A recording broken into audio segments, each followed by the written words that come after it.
안녕하세요, 미입니다.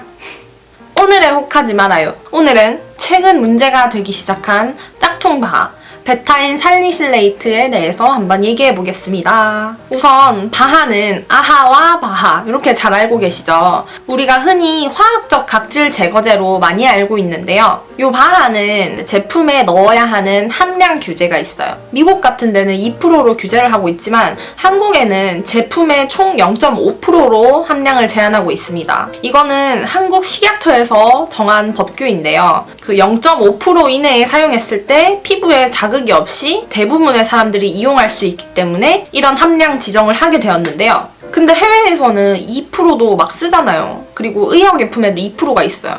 그럼 2%가 자극이 있을 수도 있을 뿐이지 피부에 아주 위험하다는 말은 아니잖아요. 그렇게 해서 등장하게 된 이제 꼼수 성분이 베타인 살리실산입니다. 바하는 살리실산, 요 짝퉁 바하는 베타인 살리실산이에요. 베타인은 보습 성분이거든요. 거기에 이제 살리실산을 1대1로 배합을 하면 베타인 살리실산이 되는데, 어쨌건 살리실산은 0.5%로 정부의 규제가 있지만 베타인 살리실산이라는 이런 새로운 성분에는 규제가 없는 상황이기 때문에 베타인 살리실산을 제품에 넣는 화장품 회사들이 나타나기 시작했어요.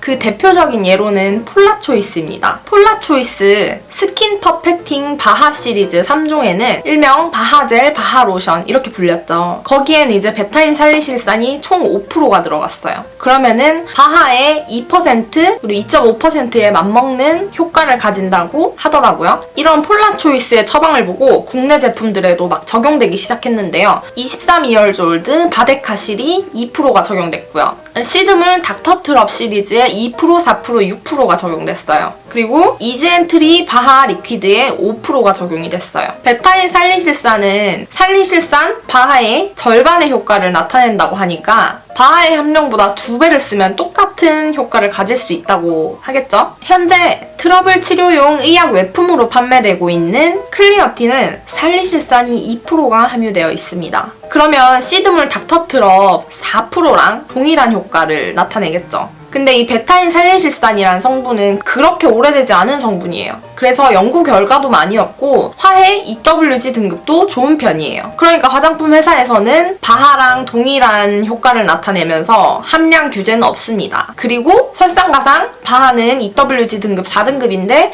베타인 살리실산은 EWG 등급도 좋은 천연 성분입니다. 이렇게 홍보를 하죠. 근데 이게 요새 문제가 되고 있는 게 베타인 살리실산에 왜 함량 규제가 있을까요? 이거는 각질 제거, 블랙헤드, 좁쌀 이런데 일반 화장품 성분보다 탁월한 효과를 가지고 있는 그런 성분이에요. 근데 과도하게 사용하면은 피부에 접촉성 여드름을 유발할 수 있고요. 굉장히 자극적인 성분이죠. 그래서 한도를 0.5%로 제한하고 3세 미만의 어린이에게는 사용할 수 없는 그런 성분입니다. 예전에는 연구 결과가 없어서 문제가 안 됐는데 이제 많이 사용되기 시작하면서 점점 이제 연구 데이터도 쌓일 거 아니에요. 그러다 보니까 처음에는 이 베타인 살리실산을 2% 그리고 4%, 5% 사용해도 살리실산 성분이 검출이 안 된다고 얘기를 했었는데 지금 막상 이제 어떤 일정 기간을 두고 연구를 해보니까 살리실산이 0.5% 이상 검출이 된다는 문제가 발견됐어요. 그러면은 베타인 살리실산을 넣긴 넣었지만 어쨌건 살리실산이 0.5% 나온다는 얘기잖아요.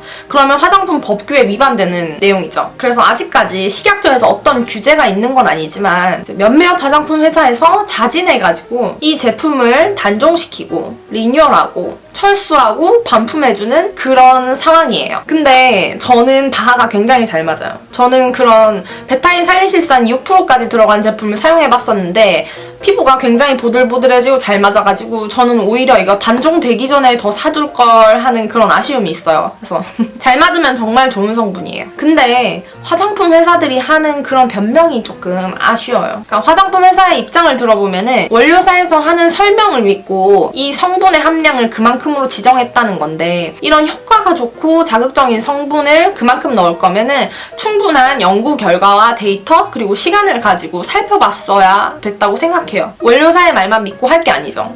그러니까 화장품 회사 자체에서는 스스로 이제 검증할 만한 데이터를 뽑아냈어야 됐는데 그런 단계가 완전히 생략됐다는 거죠. 근데 저도 제품을 만들면서 참 많이 공감하는 게 화장품은 웬만한 연구소 규모를 갖추고 그리고 웬만한 자본력이 있지 않은 이상 몇 천만 원짜리, 몇 억짜리 임상실험을 진행하는 것도 어렵고요. 임상실험에 소요되는 뭐 한 달, 두 달 이 정도 시간을 기다려주기도 굉장히 어려워요. 왜냐면 한두 달 뒤면은 내가 이 특별한 화장품의 후발주자가 될 수도 있는 거고 그 후발주자가 되는 만큼 더 판매를 못할 수도 있는 거고 저도 회사에서 제품 빨리 뽑아내라, 빨리 결과 가져와라 막 이렇게 독촉하거든요.